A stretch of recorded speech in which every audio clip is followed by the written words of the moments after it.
En 2014, Cambridge Analytica s'installe aux États-Unis avec un objectif affirmé: peser sur les scrutins à venir, à commencer par la présidentielle de 2016. Malgré nos demandes répétées, l'entreprise a toujours refusé de nous recevoir. Alors pour comprendre leur méthode, nous avons fait une chose très simple. Nous avons regardé leur publicité. Les campagnes politiques ont changé. Il ne s'agit plus de faire le plus de pubs, d'envoyer des emails ou de dépenser plus d'argent. Il s'agit de qui dépense l'argent le plus intelligemment. Aujourd'hui, les campagnes coûtent plus cher, les élections sont remportées avec de petites marges, alors envoyer le bon message à la bonne personne au bon moment est plus important que jamais. C'est là que Cambridge Analytica et nos techniques révolutionnaires peuvent aider. Vu comme cela, l'activité de Cambridge Analytica paraît simple et transparente. La réalité est plus complexe et surtout, beaucoup plus obscure que la société ne veut bien le dire.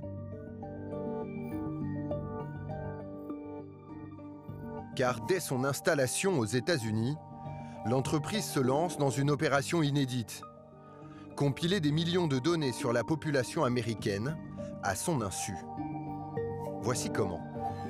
Imaginons que dans cette voiture se trouve Monsieur X. Sans qu'il ne s'en rende compte, et comme tout individu, il laisse traîner sur Internet des milliers d'informations personnelles. Son adresse, son âge, son revenu, ses loisirs, ses achats, mais aussi sa religion, ou s'il possède ou non une arme à feu. Toutes ces données, Cambridge Analytica va les racheter à ceux qui les détiennent. Aux sociétés de crédit, aux banques, à la sécurité sociale, aux géants du net et aux réseaux sociaux, comme Facebook, Google ou Twitter.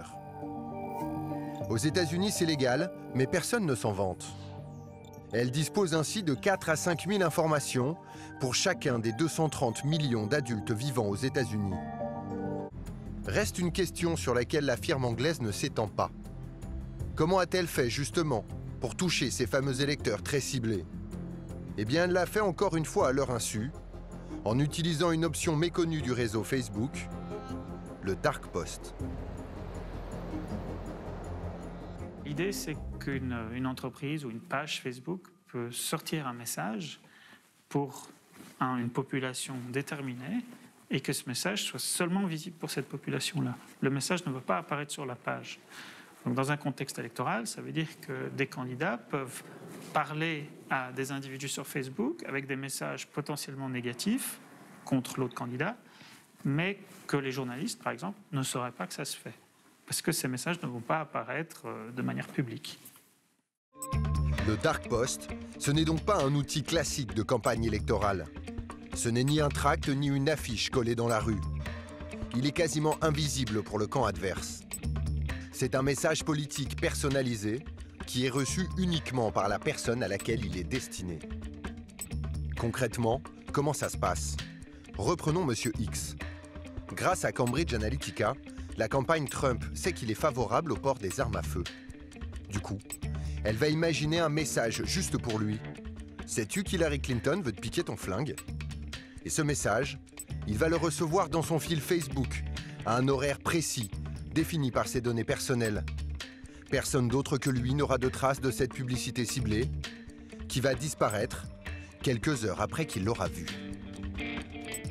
Résultat, il est indétectable par l'adversaire, qui n'a aucun moyen de le contredire.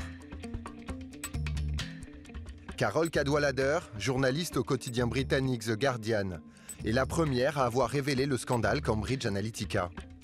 Elle a décrypté cette manière opaque de faire de la politique, qui utilise les données personnelles à l'insu des citoyens. C'est la face sombre de la démocratie. Ce n'est pas la démocratie. Si on doit avoir un débat politique, il faut l'avoir de manière transparente, en sachant qui défend telle ou telle position. L'idée de cibler de manière cachée les électeurs avec je ne sais quoi, sur leur téléphone ou leurs ordinateurs, on peut dire vraiment n'importe quoi.